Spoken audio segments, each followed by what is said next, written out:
Bonjour à tous, il existe actuellement aux USA une forêt très particulière. Elle compte plus de 40 000 arbres et des généticiens ont montré que tous les arbres présents sont identiques génétiquement. Plus de 40 000 arbres. Il s'agit ici de clones qui sont tous connectés entre eux par leurs racines. Et c'est pour cela que beaucoup d'auteurs considèrent que cette forêt correspondrait finalement à un immense organisme pesant plus de 6 000 tonnes et âgé de plus de 80 000 ans.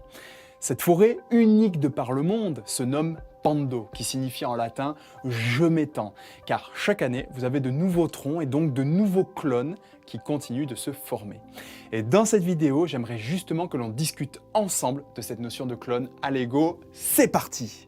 Quand on parle d'animaux, de végétaux ou encore de champignons et qu'on les observe au microscope, on peut découvrir que tous ces organismes sont constitués d'une multitude de cellules. On les qualifie pour cela d'organismes pluricellulaires.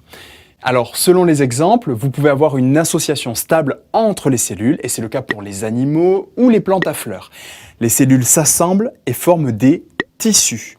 En revanche, si vous prenez les levures par exemple, que voici sur votre écran, on observe qu'elles peuvent se désarticuler en petites cellules séparées, très bien visibles à fort grossissement au microscope d'ailleurs. Eh bien, on les qualifie d'organismes unicellulaires. Donc, à bien comprendre pour vous, vous avez deux grands types d'organisation, les unicellulaires et les pluricellulaires. Or, tous ces organismes, qu'ils soient unis ou pluricellulaires, proviennent tous au départ d'une cellule unique. Je m'explique.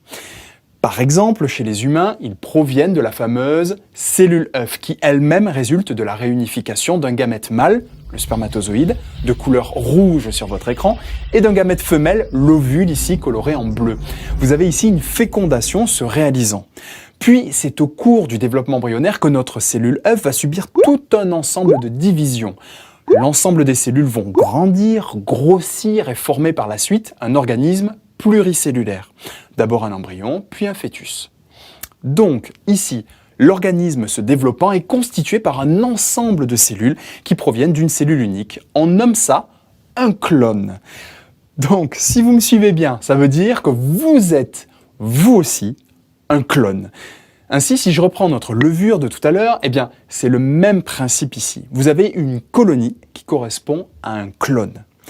Par définition, un clone correspond à l'ensemble des cellules issues d'une unique cellule ayant subi une succession de mitoses. Et les clones peuvent être constitués soit par des cellules séparées, comme notre levure, et c'est aussi le cas des bactéries ou encore des globules rouges, soit de cellules associées de façon stable dans un tissu solide, comme pour nous par exemple.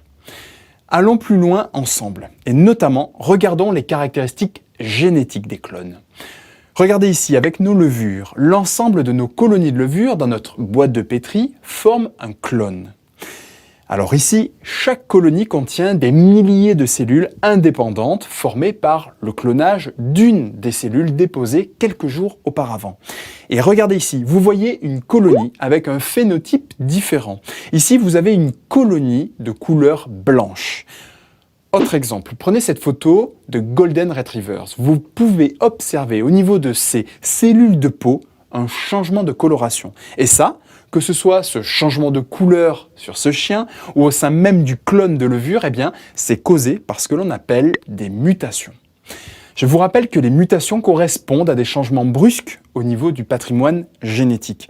Et de nombreuses analyses génétiques ont montré que les cellules clonales, bien qu'elles soient très proches génétiquement entre elles, eh bien, elles ne sont pas toutes identiques. En tout cas, génétiquement, vous avez des mutations, donc des phénomènes aléatoires qui modifient la séquence génétique, qui peuvent se produire à différents moments de la vie cellulaire.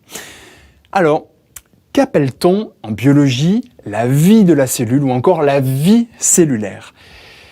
Regardez, voici un schéma simplifié du cycle cellulaire. Vous avez deux grandes phases. Voici la première, appelée la mitose. C'est une période durant laquelle vous avez une multiplication cellulaire. À partir d'une cellule mère, vous formez deux cellules filles. Et la deuxième grande phase, ici, est appelée interphase. Vous voyez qu'elle se subdivise en trois parties. Une phase de croissance appelée G1, une phase de réplication, S, au cours de laquelle l'ADN, comme son nom l'indique, est répliqué permettant alors la duplication des futurs chromosomes qui se formeront après la seconde phase de croissance, la phase G2 qui se trouve sur votre écran. Et c'est cette succession de mitose et de réplication au cours du temps qui aboutit à de nouvelles cellules, et chacune de ces cellules forme des clones cellulaires.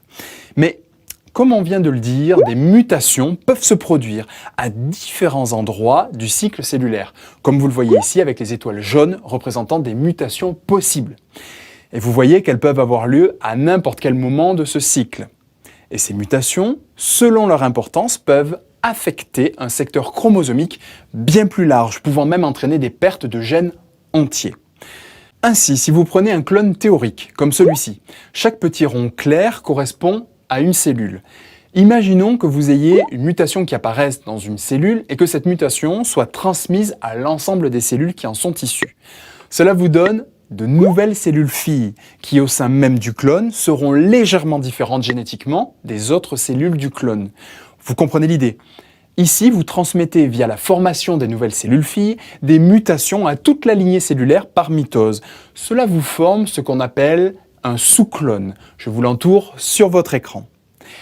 Et plus les mutations de ce type sont précoces au cours du développement, comme ça peut être le cas au cours du développement embryonnaire, comme nous l'avons vu précédemment, eh bien, plus le nombre de cellules du sous-clone correspondant sera important. Un dernier point avant de vous quitter. Au sein d'un clone, il peut survenir des accidents génétiques engendrant de graves conséquences. Par exemple, au sein d'un organisme peut se former des cellules se différenciant les unes des autres en accumulant des mutations distinctes. Il se forme alors différentes populations de sous-clones au cours du temps dotées de capacités différentes. Par exemple, il peut survenir pour ces sous-clones une perte du contrôle de la prolifération cellulaire et du coup avoir des cellules qui se divisent indéfiniment.